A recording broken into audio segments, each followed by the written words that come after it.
নমস্কার আমার সকল প্রিয় ছাত্রছাত্রী। আজকে আবারও কিছু শর্ট কোশ্চেন নিয়ে এসেছি তোমাদের সামনে। তোমরা এই প্রশ্নগুলো ভালো করে একটু দেখবে এবং রপ্ত করবে। চলো আজকের প্রথম প্রশ্ন যে কোন গিরিপথের অপর নাম হলো জহর টানেল? কোন গিরিপথের অপর নাম হলো জহর টানেল? সেটি হলো কি বানিয়াল। এই বানিয়ালের অপর নাম হলো জহর টানেল। নেক্সট, অমরনাথ গুহা, আমরা বিখ্যাত একটা তীর্থক্ষেত্র ভারতের, সেটা হলো অমরনাথ। এই অমরনাথ গুহা কোন গিরিপথের দক্ষিণে অবস্থিত? আমরা জানি জম্মু কাশ্মীরের সেই অমরনাথ গুহা, সেই এই মন্দির দর্শনে অনেকেই যায়। সেই অমরনাথ গুহা কোন গিরিপথের দক্ষিণে অবস্থিত? মহাদেব মন্দির আছে এখানটায়, মহাদেবের মন্দির আছে সেখানটায়। শিবলিঙ্গ দর্শনে প্রচুর দর্শনার্থী যায় গোটা ভারত তথা পৃথিবী থেকে। এই অমরনাথ গুহা কোন গিরিপথের দক্ষিণে অবস্থিত? সেটা হলো জজিলা। এই জজিলা গিরিপথের দক্ষিণে অবস্থিত অমরনাথ গুহা। নেক্সট, কাশ্মীর উপত্যকা অবস্থিত বৃহৎ হিমালয় ও পীর পাঞ্জাল ও শিবালিকের মাঝে, শিবালিক ও হিমাচলের মাঝে, বৃহৎ হিমালয় ও জাস্কারের মাঝে, জজিলা ও নাথুলার মাঝে। এখানটায় কোনটা হবে?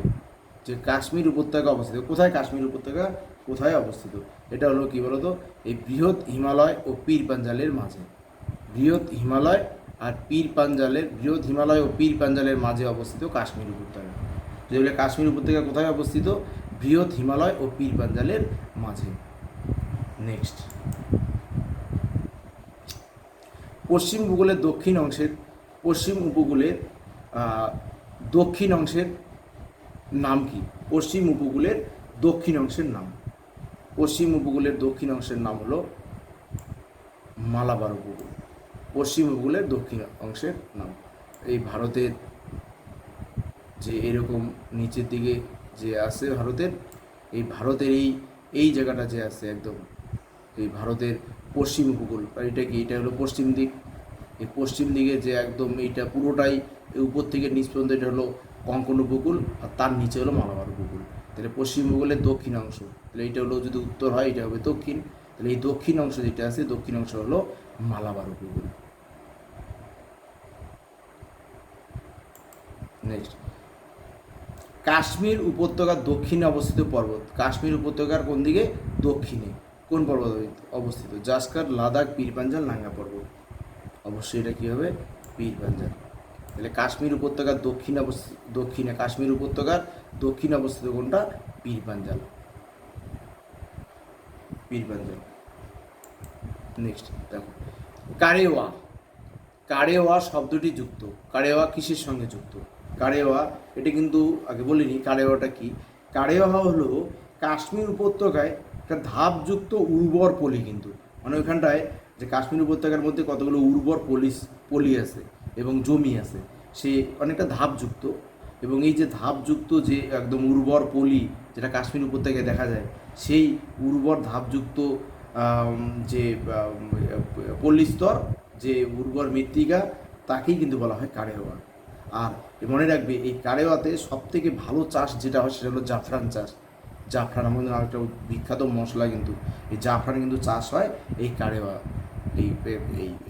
উপত্যকায়। কারেওয়া শব্দটি যুক্ত, তাহলে কোথায়? রেওয়া মালভূমি, কাশ্মীর উপত্যকা, থরমভূমি, দেরাদুন।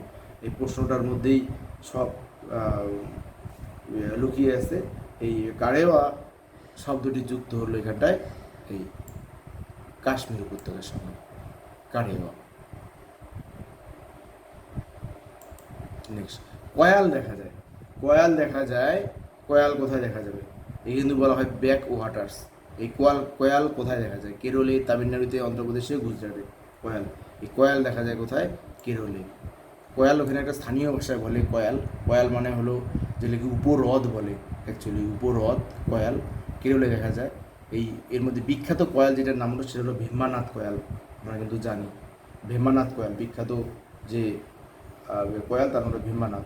এখানে আসলে কেরলে হ্রদকে স্থানীয় ভাষায় সাধারণত কয়াল বলে। কেরলে স্থানীয় ভাষায় এই হ্রদগুলোকে কয়াল বলে। বিখ্যাত কয়ালের নাম কি? ভীমানাথ কয়াল। ওকে, হ্রদ অনেকগুলো আছে, জম্মু কাশ্মীরে দুটো বিখ্যাত হ্রদ আছে, তোমরা জানো, একটা নাম ডাল আর একটা নাম হলো উলার, ওটা জম্মু কাশ্মীরে দুটা। আচ্ছা, নেক্সট, মেঘালয় মালভূমি সম্প্রসারিত হয়েছে যে মালভূমি থেকে, তা হলো, দেখো, মেঘালয় মালভূমি সম্প্রসারিত হয়েছে যে মালভূমি থেকে, তা হলো তিব্বত মালভূমি, পাইন মালভূমি, ছোটনাগপুর মালভূমি, লাদাখ। অবশ্যই এটা কি? ছোটনাগপুর মালভূমি। এই ছোটনাগপুর মালভূমি থেকে কিন্তু এই মেঘালয় মালভূমি সম্প্রসারিত হয়েছে। যদি বলে মেঘালয় মালভূমির সর্বোচ্চ শৃঙ্গের নাম কি? এই মেঘালয় মালভূমির সর্বোচ্চ শৃঙ্গের নাম কিন্তু হলো বিখ্যাত সেই শিলং। আমরা জানি একটা বিখ্যাত শৈল শহর, কী নাম? শিলং। অনেকে ঘুরতে যায়, কিন্তু শিলং কিন্তু মেঘালয়ের রাজধানী। আর মেঘালয় মালভূমির সর্বোচ্চ শৃঙ্গ হলো শিলং। শিলং কিন্তু একটা বৃষ্টিচ্ছায় অঞ্চল, আর চেরাপুঞ্জি হলো সব থেকে বর্ষণসিক্ত অঞ্চল, প্রচুর পরিমাণে বৃষ্টিপাত হয় সেখানটায়। নেক্সট, শিবালিক পর্বতের পাদদেশে ক্ষুদ্র ক্ষুদ্র শিলাখণ্ড সঞ্চিত হয়ে যে সমভূমি গড়ে উঠেছে তাকে কি বলে? মানে শিবালিক পর্বতের পাদদেশে ক্ষুদ্র ক্ষুদ্র শিলাখণ্ড সঞ্চিত হয়ে যে সমভূমি গঠন ঘটেছে তাকে কি বলা হয়? তাকে বলা হয় ভাবর। তাকে বলা হয় কি? ভাবর। নেক্সট, মালাবার উপকূলের বালিয়াড়িকে স্থানীয় ভাষায় কি বলে? মালাবার উপকূল, যেটাকে বলা হয়েছিল যে ভারতের পশ্চিম উপকূলের একদম দক্ষিণ দিক, সে মালাবার উপকূল। মালাবার উপকূলে বালিয়াড়িগুলিকে স্থানীয় ভাষায় কি বলে? মালাবার উপকূলে বালিয়াড়িগুলিকে স্থানীয় ভাষায় বলা হয় থেরিস বলে স্থানীয় ভাষায়। নেক্সট, ভারতের বৃহত্তম উপহ্রদ চিল্কা, কলেরু, পুলিকট, সম্বর। তো ভারতের বৃহত্তম উপহ্রদ কি? এই যে চিল্কা, এটা হলো ভারতের বৃহত্তম উপহ্রদ, একটা লবণাক্ত। বঙ্গোপসাগরের মধ্যে কিন্তু চিল্কা অবস্থিত, উড়িষ্যা রাজ্যে। তাহলে দেখো, ভারতের বৃহত্তম উপহ্রদ কি? চিল্কা। কোন রাজ্যে? উড়িষ্যা রাজ্যে। এটা কি? একটা উপহ্রদ। এখানটার জল এটা কেমন? লবণাক্ত। ওকে, চিল্কার সম্পর্কে কিন্তু এগুলো সব একটু জেনে রাখা ভালো, কখন কীরকম শর্ট কোশ্চেন দেয়।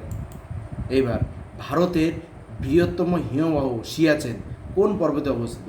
এটা কিন্তু একটা দারুণ প্রশ্ন, যে ভারতের বৃহত্তম হিমবাহ নাম কি? সিয়াচেন।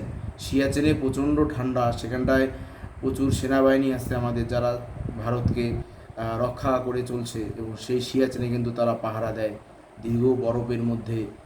সেই প্রচুর প্রবল ঠান্ডা, সবসময় তাপমাত্রা সেখানটা মাইনাসে থাকে। এই ভারতের বৃহত্তম হিমবাহ সেখানে সিয়াচেন। সিয়াচেন কোন পর্বতে অবস্থিত? এই সিয়াচেন ভারতের কোন পর্বতে অবস্থিত? অবশ্যই এটা মনে রাখবে, কারাকোরাম পর্বত। কারাকোরাম পর্বতের মধ্যে অবস্থিত হলো সিয়াচেন। এই কারাকোরাম পর্বতের সর্বোচ্চ শৃঙ্গের নাম কি? K2 বা গর্ডিয়ন ওস্টিন। ওকে, নেক্সট, শিবালিক পর্বত অরুণাচল প্রদেশে যা নামে পরিচিত। শিবালিক পর্বত অরুণাচল প্রদেশে যে নামে, অরুণাচল প্রদেশে কী বলে? অরুণাচল প্রদেশের শিবালিক পর্বতকে বলা হয় ডাফলা। কি বলে? ডাফলা শিবালিক পর্বতকে। নেক্সট, ভারতের বৃহত্তম দুন উপত্যকা হলো দুন। ভারতের বৃহত্তম দুন উপত্যকা, যেটা বলা হয়েছিল যে কোনটা কোনটা, যে হিমাচল আর শিবালিকের মাঝখানে দুন, বিখ্যাত দুন, তার নাম হলো কি? দেরাদুন। ভারতের বৃহত্তম দুন হলো কি? দেরাদুন।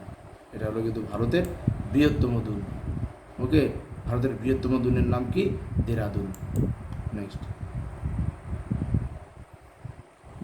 সিন্ধু সমভূমির উত্তরে ক্ষয়প্রাপ্ত ভূমিকে কি বলে?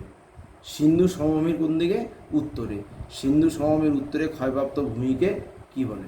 ক্ষয়প্রাপ্ত ভূমিকে বলা হয় খোস। সিন্ধু সমভূমির উত্তরে ক্ষয়প্রাপ্ত ভূমিকে কি বলে? খোস। মনে রাখতে লাগবে। নেক্সট, শিবালিক ও ধলাধর পর্বতের মধ্যে অবস্থিত কি কি? শিবালিক আর ধলাধর পর্বতের মধ্যে অবস্থিত কি? শিবালিক আর ধলা পর্বতের মধ্যে অবস্থিত হলো কাংড়া। আমরা সাধারণত কুলা, কাংড়ি এগুলো কিন্তু বলে, কুলু, কাংড়ি এগুলো বলা হয়।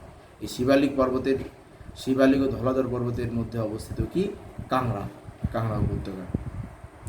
নেক্সট, মহাকাল পর্বতের সর্বোচ্চ শৃঙ্গের নাম। মহাকাল পর্বতের সর্বোচ্চ শৃঙ্গের নাম কি? এখানে কি আছে? মহেন্দ্রগিরি, আরমাকান্ডা, পাঁচমারি, অমরকণ্ড। এখানে মহাকাল পর্বতের সর্বোচ্চ শৃঙ্গের নাম হলো কি অমরকণ্টক। অমরকণ্টক হলো মহাকাল পর্বতের সর্বোচ্চ শৃঙ্গ। আমাদের বিভিন্ন পর্বতের যে শৃঙ্গগুলো আছে সেগুলো কিন্তু জেনে রাখা ভালো, এগুলো অনেক আমাদের কিন্তু কাজে দিবে, যে কোনো সময় কোনো প্রশ্ন আসতে পারে। নেক্সট, সাতমালা পাহাড় অবস্থিত। সাতমালা একটা পাহাড় আছে, কিন্তু পাহাড়টার নাম কি সাতমালা। এই সাতমালা পাহাড় অবস্থিত এখানে কোনটা দেখো, তেলেঙ্গানা মালভূমি, মহারাষ্ট্র মালভূমি, দাক্ষিণাত্য মালভূমি, কর্ণাটক মালভূমি। কোথায়? সাতমালা পাহাড় অবস্থিত কি তেলেঙ্গানা মালভূমিতে অবস্থিত। কোথায়? তেলেঙ্গানা মালভূমি, তেলেঙ্গানা মালভূমি। নেক্সট, নিচের গিরিপথগুলির মধ্যে সর্বোচ্চ গিরিপথ। নিচের গিরিপথগুলির মধ্যে সর্বোচ্চ গিরিপথ, সব থেকে উঁচুতে অবস্থিত যে গিরিপথটি, নিচে যেগুলো গিরিপথগুলোর নাম আছে তার মধ্যে সব থেকে উঁচু কোনটা, সর্বোচ্চ উঁচু, মানে এটা খারদুংলা। এইখানে বানিয়াল, জজিলা, যে খারদুংলা বা বাল্লা চালা যেগুলো আছে সব থেকে উঁচুতে অবস্থিত কোনটা? খারদুংলা। নেক্সট, কাঞ্চনজঙ্ঘা যে হিমালয়ে অবস্থিত। কাঞ্চনজঙ্ঘা কোন হিমালয়ে অবস্থিত? হিমালয়ের অনেকগুলো ভাগ আছে, তার মধ্যে এখানে দেখো কুমায়ুন হিমালয় আছে, কাশ্মীর হিমালয় আছে, অরুণাচল হিমালয়, সিকিম হিমালয় আছে। এই কাঞ্চনজঙ্ঘা কোথায় অবস্থিত? কাঞ্চনজঙ্ঘা কিন্তু অবস্থিত হলো ভারতের সিকিম রাজ্যে, সেটা হলো সিকিম হিমালয়ে অবস্থিত। কাঞ্চনজঙ্ঘা ভারতের দ্বিতীয় উচ্চতম শৃঙ্গ এবং পৃথিবীর কিন্তু তৃতীয় কাঞ্চনজঙ্ঘা। নেক্সট, শ্রীনগর ও জম্মুর মধ্যে যোগাযোগকারী গিরিপথ। শ্রীনগর আর জম্মুর বিখ্যাত দুইটা কিন্তু, জম্মু কাশ্মীরের বিখ্যাত শহর শ্রীনগর আর জম্মু। শ্রীনগর আর জম্মুর মধ্যে যোগাযোগকারী যে গিরিপথ তার নাম কি? জহর টানেল। কি টানেল? জহর টানেল কিন্তু শ্রীনগর আর জম্মুর মাঝে যে আছে সেটা জহর টানেল। আচ্ছা, নেক্সট, ভারতের উচ্চতম গিরিপথ, সব থেকে উঁচুতে অবস্থিত যেটা গিরিপথ সেটা হলো উমলিংলা। এটা হলো ভারতের উচ্চতম গিরিপথ। কি নাম? উমলিংলা হলো ভারতের উচ্চতম গিরিপথ। ভারতের উচ্চতম গিরিপথ উমলিংলা। আর যেটা হলো এই গিরিপথগুলির মধ্যে সর্বোচ্চ গিরিপথ, আগেরটা কিন্তু ছিল নিচের গিরিপথগুলোর মধ্যে কোনটা, সেটা কিন্তু হবে খারদুংলা। আর এখানটা কিন্তু বলছে ভারতের উচ্চতম গিরিপথ, সেটা হলো কিন্তু কি উমলিংলা। নেক্সট, ভারতের অন্তর্গত আরব সাগরীয় দ্বীপপুঞ্জের সরকারি নাম কি? ভারতের অন্তর্গত আরব সাগরীয় দ্বীপপুঞ্জের নাম, মানে আরব সাগরে যে সমস্ত দ্বীপপুঞ্জগুলো রয়েছে সেই দ্বীপপুঞ্জগুলো, ভারতের এই যে দ্বীপপুঞ্জগুলো তাদের সরকারি নাম কি? সরকারি তাদের নাম হলো কি কি আছে? লাক্ষাদ্বীপ আছে, ব্যারেন দ্বীপ আছে, নিকোবর দ্বীপ আছে, মিনিকয় দ্বীপ। মনে রাখবে, আরব সাগরে যে সমস্ত দ্বীপপুঞ্জ রয়েছে সেই দ্বীপগুলো কিন্তু ভারতের, তাদের সরকারি নাম কিন্তু হলো কি লাক্ষাদ্বীপ। লাক্ষাদ্বীপ বলতে কিন্তু আরব সাগরের মধ্যে যে সমস্ত দ্বীপপুঞ্জগুলো রয়েছে তাদেরকে কিন্তু বলা হয় লাক্ষাদ্বীপ। দ্বীপপুঞ্জ মানে অনেকগুলো দ্বীপের সমাহারকে বলা হয় দ্বীপপুঞ্জ। তাহলে যদি বলে যে আরব সাগরে যে সমস্ত দ্বীপপুঞ্জ রয়েছে ভারতের তাদের সরকারি নাম কি, তাহলে তাদের নাম কিন্তু লাক্ষাদ্বীপ। আর ব্যারেন কিন্তু ব্যারেন দ্বীপ কোথায় অবস্থিত? এটা হলো বঙ্গোপসাগরে কিন্তু ব্যারেন হলো বঙ্গোপসাগরে, যেটা হলো আন্দামান নিকোবর দ্বীপপুঞ্জ, সেখানে ব্যারেন দ্বীপ। ব্যারেন কিন্তু একটা আগ্নেয়গিরি আছে, ভারতের একটা জীবন্ত আগ্নেয়গিরি, সেটা ব্যারেন। কিন্তু নিকোবর দ্বীপ সেটাও কিন্তু সেই বঙ্গোপসাগরে কিন্তু। আর লাক্ষা আর মিনিকয়, এই মিনিকয় কিন্তু হলো আরব সাগরে। তো লাক্ষাদ্বীপ আর মিনিকয় দ্বীপ হলো আরব সাগরে, আর ব্যারেন নিকোবর এটা কিন্তু হলো বঙ্গোপসাগরে। অনেক পরবর্তীতে একটি ক্লাস হবে দ্বীপ ও দ্বীপপুঞ্জ নিয়ে, সেগুলো তোমাদেরকে ভালো করে আমি বলবো যে কোথায় কোনটা অবস্থিত। যে লাক্ষাদ্বীপ কিন্তু হলো একটা প্রবাল দ্বীপ। কী দ্বীপ? প্রবাল দ্বীপ। লাক্ষাদ্বীপ প্রবাল দ্বারা গঠিত কিন্তু। ওকে, তাহলে আজকে এই প্রশ্নগুলো থাকলো, তোমরা এই প্রশ্নগুলো সব ভালো করে একটু দেখবে এবং রপ্ত করবে এবং বারবার প্র্যাকটিস করবে, তাহলে এই প্রশ্নগুলো তোমাদের কিন্তু রপ্ত হয়ে যাবে। তোমরা এইভাবেই আমার বিভিন্ন যে প্রশ্নগুলো সেট 1, সেট 2, সেট 3, সেট 4 এইভাবে যাবে, তোমরা প্রশ্নগুলো কিন্তু ভালো করে রপ্ত করবে। সামনেই 11-এর পরীক্ষাও রয়েছে, তোমরা এই প্রশ্নগুলো যদি তোমরা ভালো করে দেখো তাহলে কিন্তু তোমাদের যে আঞ্চলিক ভাগের যে প্রশ্নগুলো রয়েছে সেগুলো তোমাদের হয়ে যাবে। এবং শুধু 11 নয়, ক্লাস 10-এরও অনেকগুলো প্রশ্ন তোমরা এখানে পেয়ে যাবে। ক্লাস 10, 11 তোমাদের পরীক্ষায় এই সেট, বিভিন্ন যে set 1, set 2, set 3, set 4, set 5 রয়েছে, বিভিন্ন এই সেটের প্রশ্নগুলো কিন্তু তোমাদেরও আসবে।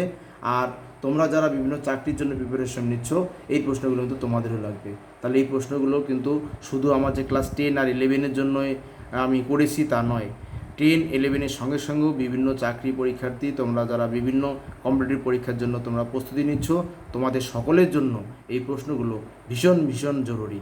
তাই তোমরা সবাই দায়িত্ব নিয়ে এই প্রশ্নগুলো তোমরা দেখবে এবং পড়বে। আশা করি তোমরা সবাই উপকৃত হবে।